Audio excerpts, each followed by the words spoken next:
Saudações aos entusiastas do esporte a motor. Este é o GP Total Corrida a Corrida, nosso novo formato em que a gente se propôs a contar todos os detalhes, GP por GP, da temporada 1985.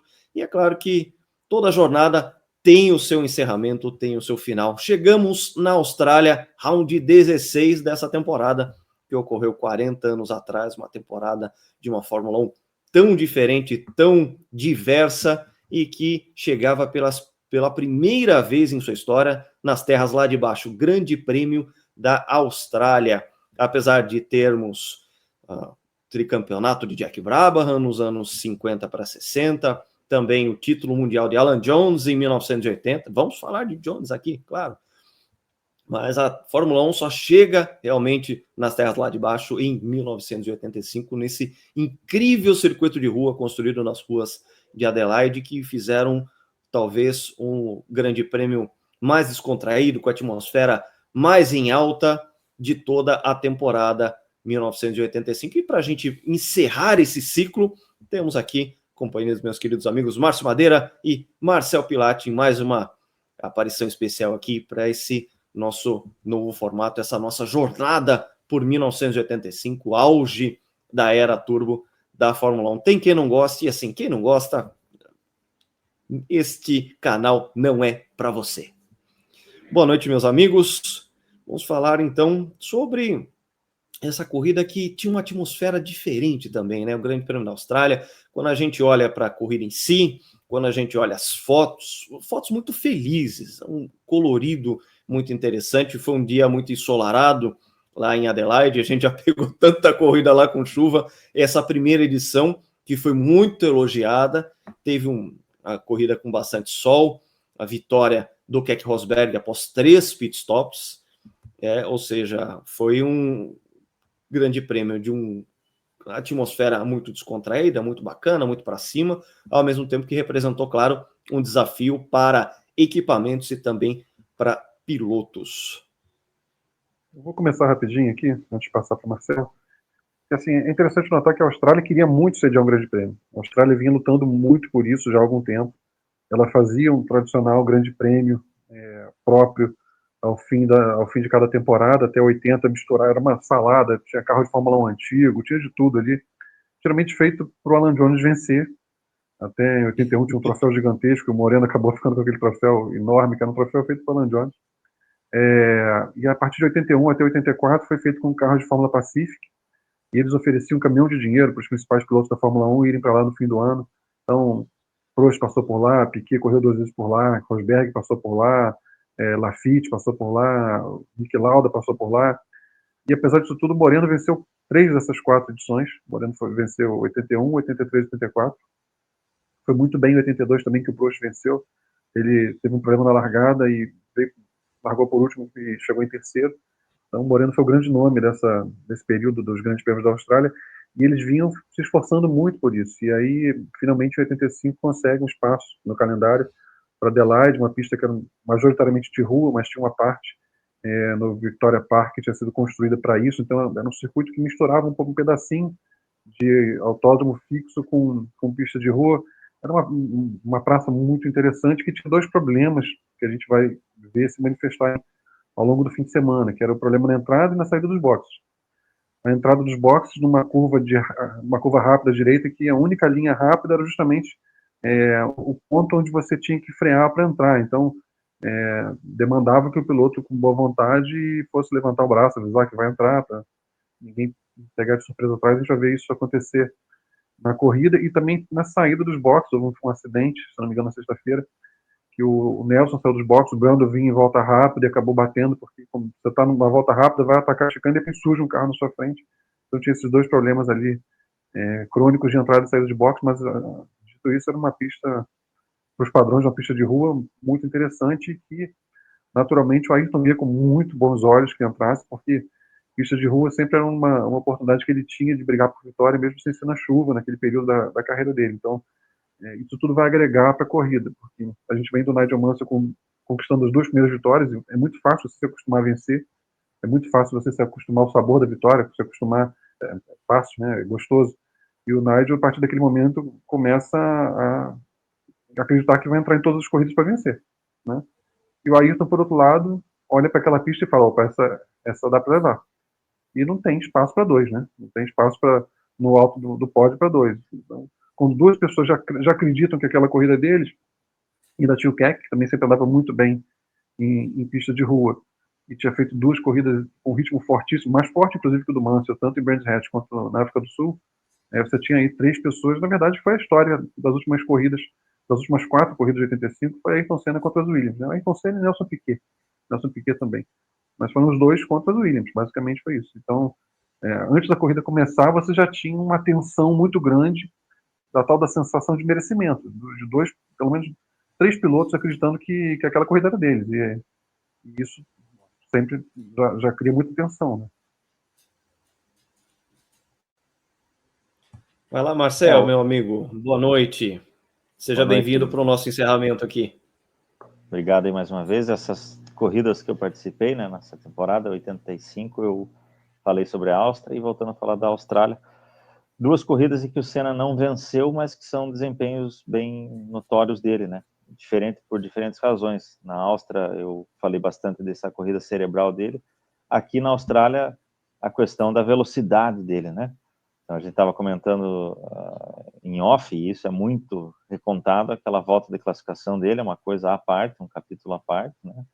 Mas isso também se verificou na corrida, ele lutando com o carro, dançando e pisando muito fundo. Então, as primeiras voltas, sobretudo o primeiro terço da corrida, eu diria, ele com o Rosberg, foi realmente gato e rato, sensacional, os dois pisando muito forte, né? Começa com o Mansell, como o Márcio estava dizendo, o Mansell larga bem, passa o Senna ali na largada, o Senna tem um pequeno, larga um pouquinho atrasado, o Mansell vai à frente, aí eles têm não chegam a se chocar, mas é aquela história de 2 corpos não ocupam o mesmo lugar no espaço, e Senna e Mansell menos ainda, né? Então, isso aí, Marcel, a história foi dos dois. A gente tem que até dar um recorte. Acho que a gente tem que falar um pouco da volta de classificação, porque foi um troçamente absurdo, né? E assim, a gente vai. Vocês acompanham o canal, tá? A gente vai ter uma surpresa muito em breve, de uma entrevista fantástica, em que um piloto vai falar para vocês aqui sobre ter de reduzir a potência do carro em Adelaide, porque realmente a Fórmula 1 ali passava por uma situação de excesso de potência. Além de ser uma pista de rua, a Adelaide começou em 85 com um asfalto muito escorregadio. Era um asfalto que estava se revelando assim, extremamente escorregadio para a Fórmula 1. E aí os pilotos estavam classificando com pneu traseiro de corrida e pneu dianteiro de classificação. Inclusive, estavam patinando tanto que nessa corrida a Williams estreou. Foi o Williams e uma outra equipe, eu não lembro agora qual foi, estreou as mantas térmicas de aquecimento dos pneus. A Lotus já vinha aquecendo desde o Nürburgring em 84. E essas equipes que começaram a aquecer na Austrália em 85 estavam aquecendo só os dianteiros. Não estava nem aquecendo o pneu traseiro porque patinava tanto que não estava aquecendo, de verdade. Aquecia só o pneu dianteiro do carro. E aqui que o Ayrton faz? Ele conclui que o carro estava com potência demais. E aí reduz a pressão do próprio turbo para poder usar pneu de classificação na traseira, ganhar tração. Não adiantava você ter potência demais e não botar sua potência no chão. E o carro ficou mais rápido. E ainda assim dançava. Ainda assim, como o Marcelo falou, vinha dançando. É uma volta antológica, até na celebração dos 50 anos do Ayrton. O programa que o Top Gear fez, o Martin Brando fala isso, vendo o carro dançar na volta, e ela está gravada, felizmente está registrada em vídeo. Então, você olha isso, você pensa, é o tipo de coisa que eu não consigo fazer. Então, é uma volta antológica que, só para resumir, Nigel Mansell colocou um segundo e 3 no Keck Rosberg. Ele estava com confiança muito em alta. Seria muito difícil bater uma volta dessa do Keck já era tão rápido, estava 1 segundo a 3 atrás do Mansell. Você tinha que ir muito longe para conseguir bater o Mansell nesse dia. E o Ayrton enfiou 7 décimos no Mansell. Se você for comparar com o L. De Angelis, que é a referência, ele enfiou mais de 3,2 segundos no L. De Angelis. Uma pista de 1 minuto e 20. Né? Só o Ayrton virou, acho que em 1,19. É um negócio surreal. A volta que ele fez é absurda. E aí a gente, pensando nessa disputa, na primeira volta dele com o Mansell, Marcelo, essa disputa lança as sementes de Jerez 86, da clássica chegada emparelhada dos dois, porque eles vão se estranhar logo no início. O Mansell largou melhor, como o Marcel falou. O Mansell teve uma largada perfeita, tempo de reação quase zero.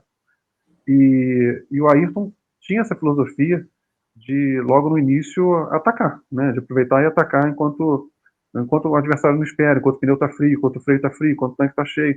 E ele faz uma manobra tipo de MotoGP. Ele mergulha por fora na primeira perna para estar por dentro na segunda. E é curioso, vocês estão vendo o Alboreto ali atrás. O Alboreto, todo mundo sabe, era um desafeto da Ayrton. A Ayrton foi colecionando desafetos com essa situação que a gente falou muito em Brands Hatch, do choque cultural que o Ayrton proporcionou. A gente já falou em outras etapas em Brands Hatch, sobretudo. O Alboreto era um dos grandes desafetos do Ayrton, né? Uma das pessoas que realmente se incomodava muito com a chegada do Ayrton. E ele, é curioso, ele está na Ferrari, ele está atrás, só que ele viu a disputa do Ayrton com o Mansell e ele tomou os dois do Mansell. Ele não gostou do que viu, já tinha muita birra com o Ayrton, e ao longo da prova ele vai retardar de propósito o Ayrton, como a gente viu o que é que fazer em Brands Hatch também, o Alboreto, na condição de retardatário, vai, ao longo da prova, retardar o Ayrton, porque tomou os dores e não gostou do que o Ayrton fez. O Ayrton mergulhou por fora, ficou por dentro na segunda perna, não se tocar, mas é um lugar que mal cabia um carro. O Mansell acabou indo para a Brita, para fora da pista para grama, tracionou errado ali e aí quebrou o diferencial dele. E o Mansell ficou irado, chamou o Ayrton de idiota, enfim. O Ayrton realmente estava carregando muita velocidade, tanto que ele próprio teve dificuldade de fazer a curva e acabou sendo superado pelo Keck. Então, desculpa, Marcelo, ter te interrompido, porque aconteceu muita coisa. E aí, quer dizer, eles vão se tocar de novo, vão se estranhar de novo em Jacarepaguá 86, numa situação muito parecida com o que houve com o Keck em Brands Hatch, em 85, que foi atacado por dentro, ficou com a linha de fora, e nenhum piloto entendia que dava para defender por fora. O Ayrton inova um pouco nisso, de aceitar a linha de fora, fala, bom, eu estou por fora, eu vou poder fazer mais tangente, vou poder frear mais tarde, vou poder carregar mais velocidade, e ele faz isso de novo em Jacarepaguá, como já tinha feito em Brands Hatch 85. O Mansell fica com ódio de querer bater nele, e aí tudo isso vai explodir em Jerez 86, no início da maior temporada de todos os tempos, né? Desculpa aí ter interrompido você, Marcelo, porque é muita coisa naquele momento ali. Não, tranquilo. E eu me lembro muito dessa corrida, dessas imagens, por um vídeo muito famoso no YouTube, para nós, sobretudo. Ayrton Senna ou Gilles Villeneuve? Todos nós já vimos esse vídeo e fica a dica para os leitores. Acho que até o Adriano Favetta que subiu esse vídeo e até fui procurar, tá lá até hoje. Então você vê aquelas manobras dele, a batida atrás do Keck. Primeiro, quando ele está caçando o Keck, ele começa a baixar o tempo assim absurdamente. Aí ele vai na zebra, né, aquela zebra gigantesca, né? Sobe na zebra, perde um tempinho e começa a recuperar de novo. Quando ele está chegando, o Keck está indo para os boxes e acontece um acidente parecido com esses que o Márcio falou, tanto na entrada quanto na saída tinha esse problema. Senna perde o bico, fica 2 voltas, vai perdendo as asas dianteiras, né, melhor dizendo, e aí vai parar depois. Aí ele faz uma nova recuperação atrás do Lauda. Então ele correu demais nesse dia, ele foi muito... estava correndo solto, né, como a gente diz, já não tinha tanta pressão, então ele pôde pôr todo o arsenal dele ali em termos de velocidade. Então é uma corrida muito marcante, embora ao final não tenha sido muito positivo, né? Ele acaba abandonando ali na volta 60, mais ou menos. Não lembro se foi motor, né, mas ele simplesmente começa a reduzir o que Na é que verdade, passa por ele. sim, é uma situação que lembra um pouco Detroit. Ele estava com excesso de velocidade. E era um Ayrton jovem, um Ayrton que ainda não estava refinado. A gente vai ver o Ayrton muitas vezes vencer corridas sem ter velocidade para vencer. E Detroit e Austrália 85, ele é o contrário, ele tinha velocidade demais e estava se atrapalhando com isso. Ele, de novo, ele correu com freio de cerâmica, freio de carbono, enquanto as Williams foram o Keck, sobretudo, foi para o ferro fundido, né, o freio de aço, que a gente fala aqui, que era um freio que você tinha mais peso na parte não suspensa, né, do massa não suspensa, só que, por outro lado, durava mais. Era um pouco mais conservador, mas o freio durava mais. E o Ayrton, ele, depois da volta de classificação que ele deu, ele tinha certeza que a corrida tinha que ser dele. E isso deixava ele mais ansioso do que o normal, né? Ele tinha falado no Sem Censura que os ídolos dele as referências dele eram o Nick Lauda e o Gilles Villeneuve, né? Então, e ele fez uma mistura dos dois, conseguiu tirar o que cada um tinha de melhor, mas ele sempre foi muito mais Villeneuve do que Lauda. Estou vendo um pouco de delay, vocês estão conseguindo me ouvir direito ainda? Tá tudo certo. Então, ele sempre foi muito mais Villeneuve do que Lauda. Ele lutava para ser Nick Lauda, mas a natureza dele sempre foi muito mais Villeneuve, né? Ele sempre foi muito mais impulsivo. E numa corrida que ele sentia que era dele, que ele tinha chance de enfrentar as Williams, e a rivalidade dele com as Williams estava muito amarga nessa altura, ele ia para cima. E como ele perdeu a posição para o Keck estava realmente muito sem paciência com ele, já muito. O Keck estava querendo ensinar lição para ele, nitidamente, desde antes, mas sobretudo desde Brands Hatch, o Keck estava querendo ensinar lições a esse garoto. E assim, o Ayrton começa a perseguir o Keck muito intensamente nas primeiras voltas, aí ele percebe que não vai conseguir passar porque não tinha velocidade em reta. E os pneus dele estavam ficando com bolhas, ele reduz o ritmo, deixa o Keck abrir 10 segundos. O Keck consome muito pneu, o Ayrton percebe o problema, começa a acelerar de novo, encosta nele, e aí o Ayrton se atrapalha com o retardatário, porque tenta uma ultrapassagem impossível quando o Keck tem retardatário, depois ele erra na entrada da reta braba, como o Marcel falou, aí suja o pneu, tem um papel que vai no radiador esquerdo dele, começa a superaquecer também, e aí depois o Keck faz aquela manobra polêmica que você não tem como dizer se foi um break test ou não, proposital, para o Ayrton bater na traseira dele, mas certamente ele podia ter levantado o braço e ele não fez, e a forma abrupta como ele freou dá a entender que assim, ele não ficou triste, não lamentou pelo Ayrton ter perdido o spoiler direito ali naquele momento. E aí, o que acontece? O Ayrton continuava sentindo que tinha muito mais ritmo que o Keck, que tinha condição de vencer aquela prova. E aí trai toda a juventude dele na volta seguinte, que naquele trecho justamente de alta velocidade para entrar no box, está sem o spoiler dianteiro direito. E está com a asa traseira perfeita. Então você vem rápido ali, a tendência é o carro empinar, né? Ele não tem a pressão dianteira para poder quebrar o carro. Então quanto mais rápido está, mais a tendência é empinar. Ele não tinha aderência no eixo dianteiro, aí ele perde a entrada do box na segunda volta. E vai parar lá perto da arquibancada, vai para a terra, suja o carro todo, suja o radiador, e aí quando ele volta, depois ele ainda consegue reassumir a liderança, porque o Keck para de novo e ele ainda chega a passar o Lauda, mas o carro já não está mais equilibrado como estava antes. Nesse momento ele já não tem o ritmo que ele tinha antes, dessa segunda saída e tudo mais. Até então ele estava muito superior ao Keck em termos de velocidade, ele tinha tudo para vencer, e mesmo com isso ele estava na briga. Ele estava na briga ainda. Foi a despedida do Lauda, a gente tem que falar sobre isso. Foi a corrida de despedida do Lauda, chegou a liderar, o Ayrton ultrapassa, depois o Lauda passa de volta e aí tem um problema e abandona, se não me engano, um problema de freio, não tenho certeza.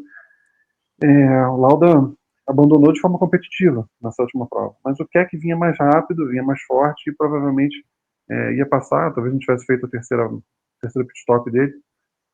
O problema é que o Ayrton ele perdeu corridas nesse ano em que ele tinha condição de vencer pela própria ansiedade. Ele ainda estava se amadurecendo, ainda estava se refinando e essa corrida é uma delas. Ele deveria ter vencido essa corrida, como deveria ter vencido Detroit.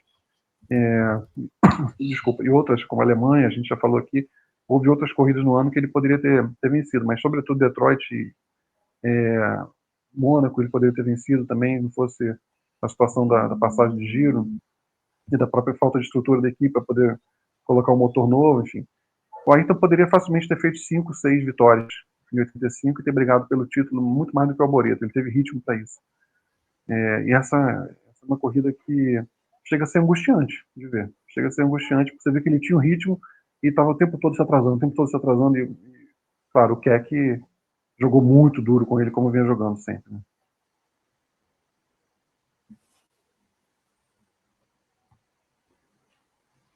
Vai lá, Marcel. Você viu a corrida na transmissão em inglês, você pode falar um pouquinho da transmissão também, né, Marcelo?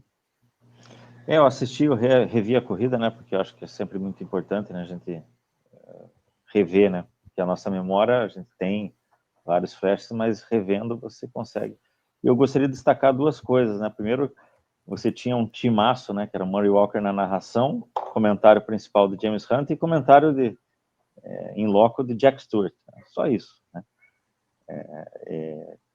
Nós nos acostumamos com as nossas transmissões aqui, chega a dar vontade de chorar, né? Mas enfim. Aí o Jack Stewart ele faz um comentário muito interessante, pessoal, que ele diz assim que o Senna estava muito bem, uma velocidade absurda, fantástica, mas ele está uns 2 anos aí de chegar no auge dele. Né? Então é o comentário que ele faz no final da temporada. Então, ele acertou, né? Porque o auge do Senna, combinando todos esses fatores que o Márcio trouxe, né? Dosar a velocidade, dosar o Niki Lauda e o Gilles Villeneuve dele, enfim, 88 ele vem a ser campeão mundial, né? E eu gostaria de destacar o desempenho dele em Adelaide, porque são apenas 2 vitórias, né? 91 e 93, mas o desempenho dele sempre foi muito bom, né? Tirando 86, que ele acabou sendo meio coadjuvante ali na situação, se bem em 85 ele lidera, 89 tem aquele acidente com o Brandon, mas ele fez uma pole e estava liderando naquela chuva, 90, mais ou menos como 85, um abandono muito similar e em posição até parecida, né? Ele perde ali acho que na volta 60, 61, acho que na mesma altura da corrida. 92, o Mansell, de fato, eu acho que ele fez um break test no Senna, de verdade. E 88 ele tira em segundo lugar, tendo machucado a mão, né, no dia anterior, jogando no gol.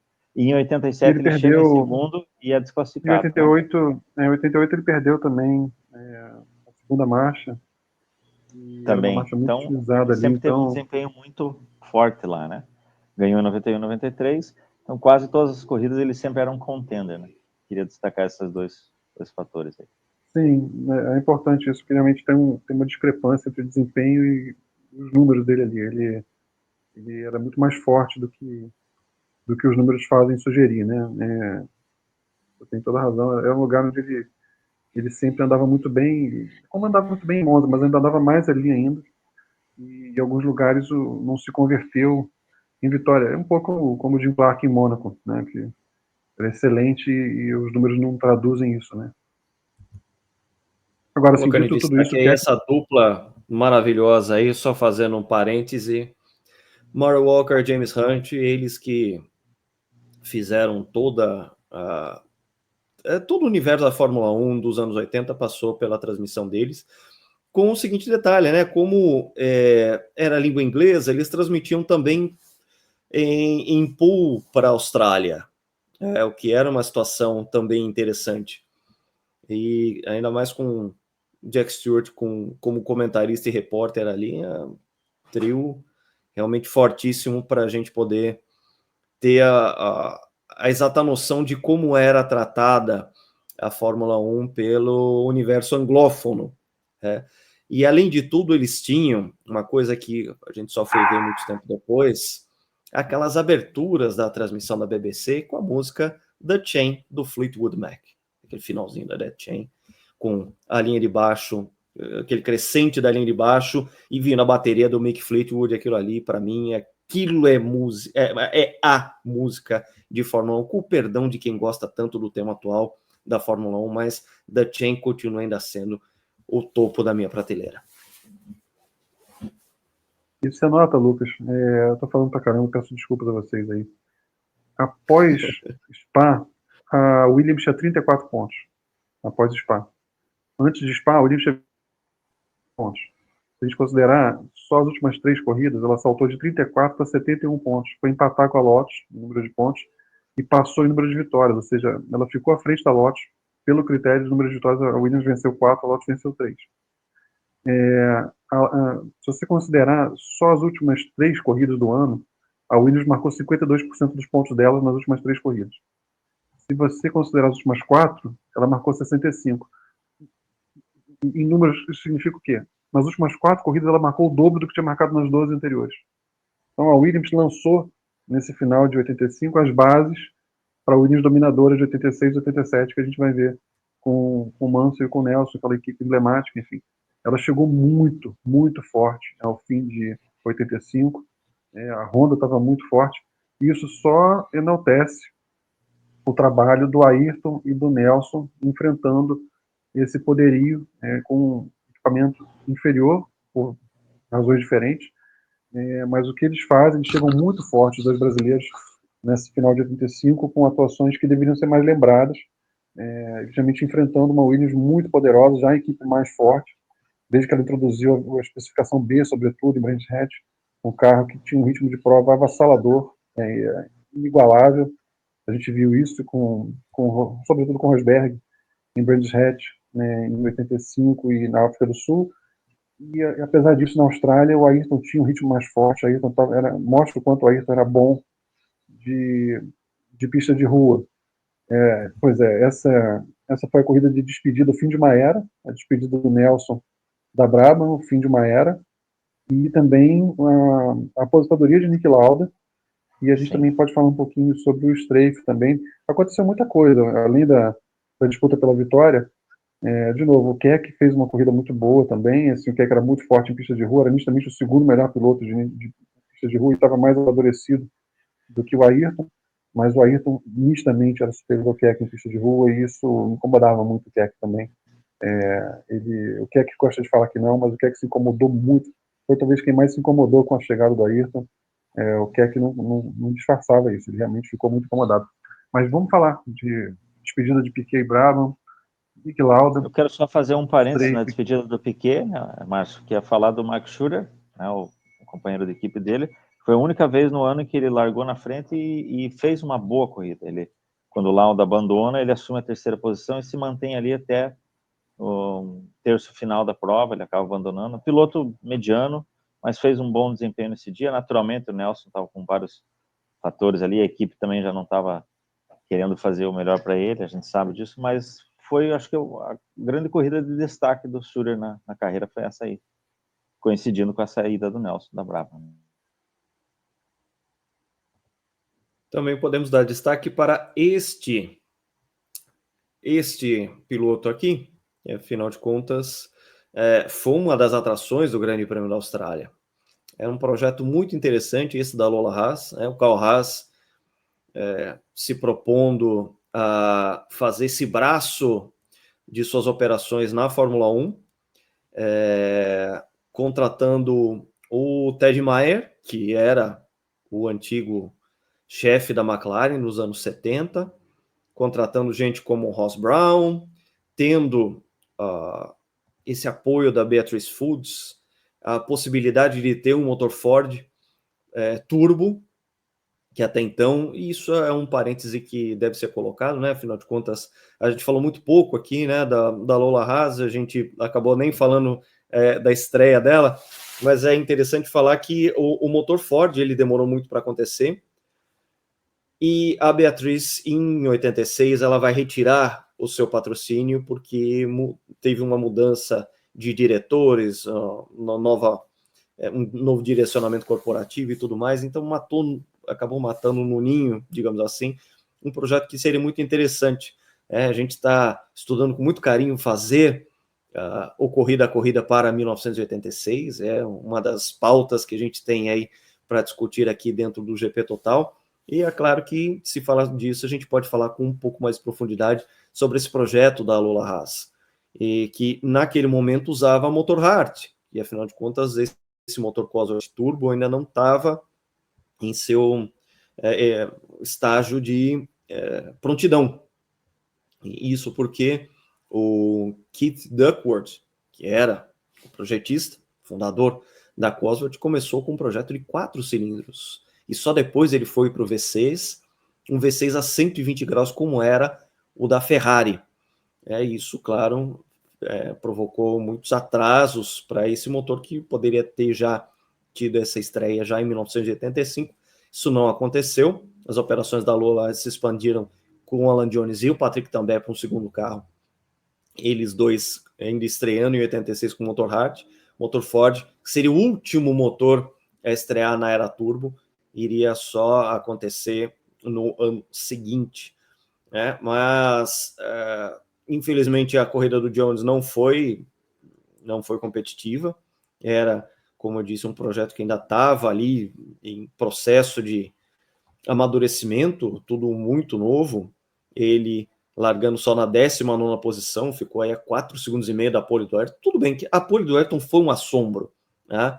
Mas ele realmente não conseguiu, e a gente ia ver uma Lola Haas com, infelizmente, poucos resultados para 1986, ela que tinha um projeto muito interessante, um carro muito bem resolvido, linhas muito interessantes, linhas que faziam sentido para um carro de competição ali do meados dos anos 80, mas, de qualquer forma, infelizmente, a corrida do Jones, inclusive, foi abreviada por uma pane elétrica ainda na volta 20, ele que teve seu retorno à Fórmula 1, ele já tinha tido algumas participações esporádicas em 83 pela Arrows, e em 85 ele topou capitanear esse projeto da Lola Haas, e claro, foi uma das atrações ali do Grande Prêmio da Austrália, infelizmente sem muito destaque na corrida. Mas era realmente um belo carro, era um belo projeto que poderia ter dado certo ali nessa virada para a segunda metade dos anos 80, acabou sendo abreviado por motivos que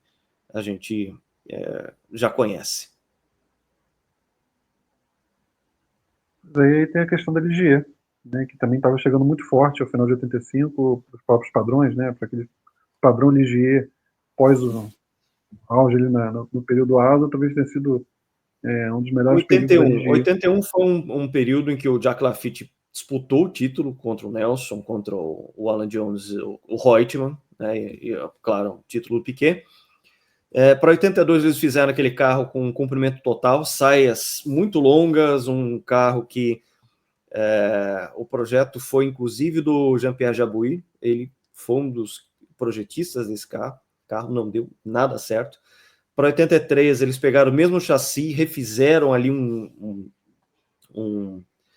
projeto que você olha o carro em determinado ângulo, você acha bonito, o outro você acha ele esquisitíssimo. É um carro que até hoje me causa mixed feelings, né? Mas que também não era competitivo. Coitado do Jarry, coitado do Raul Boesel, nosso brasileiro que estava lá, né, na Ligier, um projeto que de tão ruim acabou abreviando, inclusive, a trajetória do Boesel na Fórmula 1.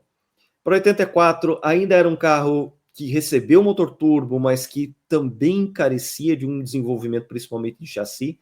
Ele começou um carro muito esguio no começo de 84, fim de 84 o carro estava irreconhecível, laterais enormes, uma nova ancoragem da suspensão dianteira que fazia o nariz ficar desengonçado, enfim.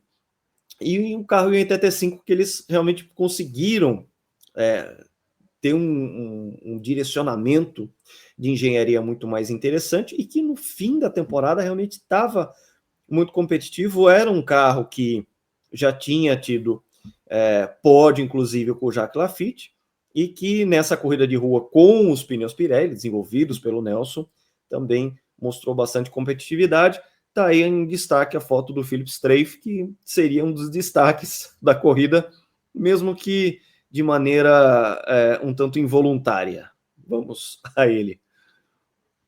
Na verdade, assim, até a gente falou anteriormente do efeito dominó, que teria começado com essa corrida e que afetou o andamento da carreira dele para levar ao acidente de Jacarepaguá na GS 89, mas o Lucas trouxe informações de bastidores interessantes, que na verdade ele já tinha assinado com a Tyrrell previamente, ele inclusive, como a gente viu, correu com a Tyrrell na África do Sul, porque a Ligier participou, por ordem do governo francês, a Ligier e a Renault não participaram daquela corrida em relação ao boicote mesmo, pelo endurecimento do apartheid. Então ele acaba se chocando com o Lafitte na última volta, um acidente que marcou muito a carreira do Strafe.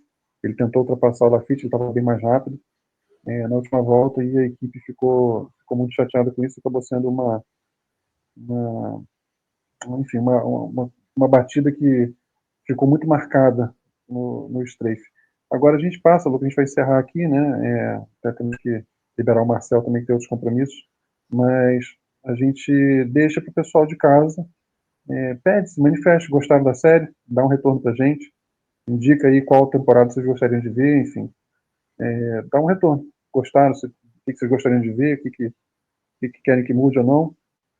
E é isso. Com essa vitória, o Keck passa o Ayrton na tabela de classificação, o Ayrton estava em terceiro, o Keck passa a ficar em terceiro, e o Ayrton cai para a quarta posição, mas foram certamente os dois pilotos mais espetaculares do ano. E olha que clima bom que estava a equipe de G nesse pódio, olha que clima bonito. Cada um para um lado, um olhando para lá, outro olhando para cá.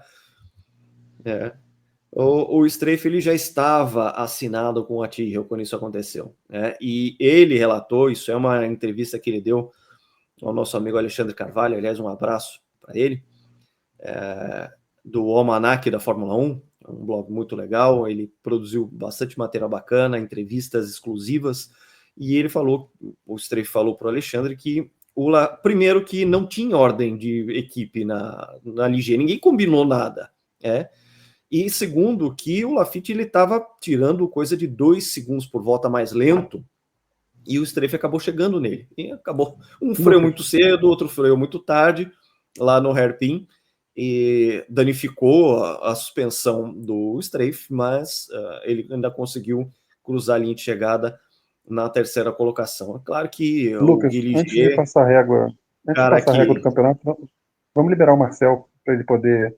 Ele tem compromisso, a gente passa a régua do fim do ano aqui. A gente pede desculpa do pessoal de casa, mas é isso. A gente vai lutando com o que pode. Né? Vamos liberar o Marcel e a gente passa a régua do fim da temporada aí. Marcel se despede da turma. Agradecendo para vocês mais uma vez, meus queridos.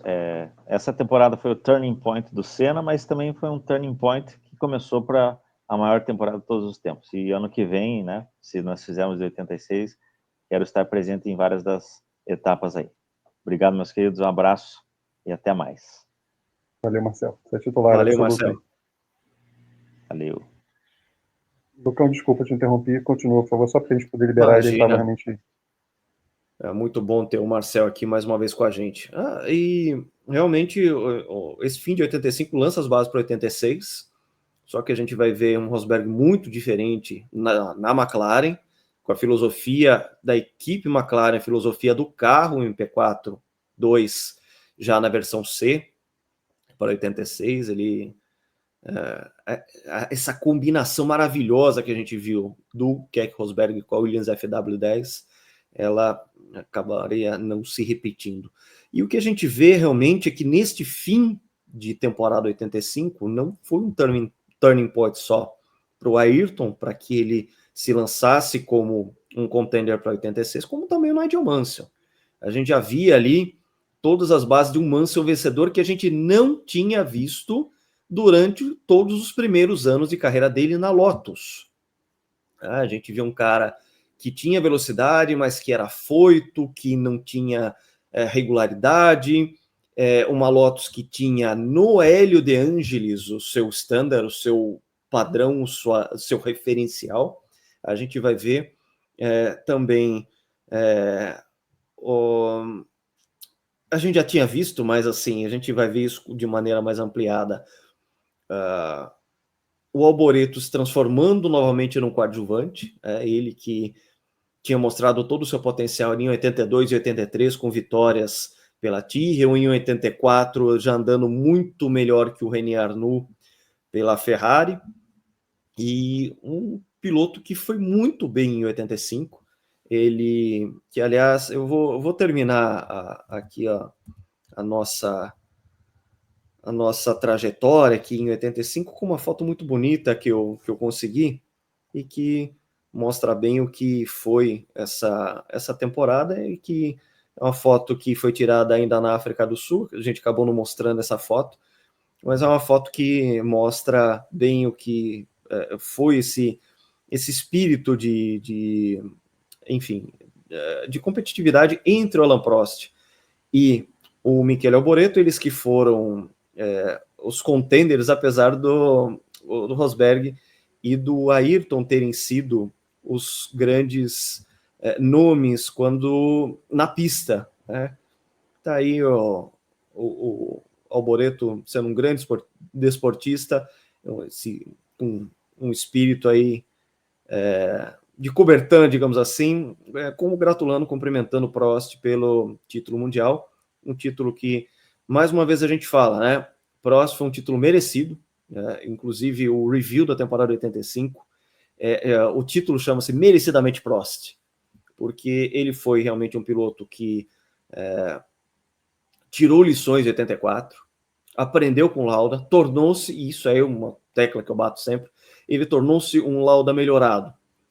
É uma temporada que, de alguma forma, se assemelha muito com a temporada 77 do Lauda, em que o Lauda muitas vezes não teve o melhor carro durante a temporada, mas foi o cara que mais capitalizou quando tinha possibilidades de conquistar vitórias, pódios importantes, pontos importantes. A consistência do Prost foi aliada a uma eficiência em conquistar pontos, pódios e vitórias que nenhum outro piloto teve, e isso a gente tem que considerar em meio a esse auge da era turbo, em que os carros precisavam ser levados com manha, você não podia extrair toda a potência estava lá, mas você tinha que saber lidar com cuidado com esses carros para que você não quebrasse câmbio, que você não desse passada de giro, você não gastasse demais os freios, você não gastasse demais os pneus.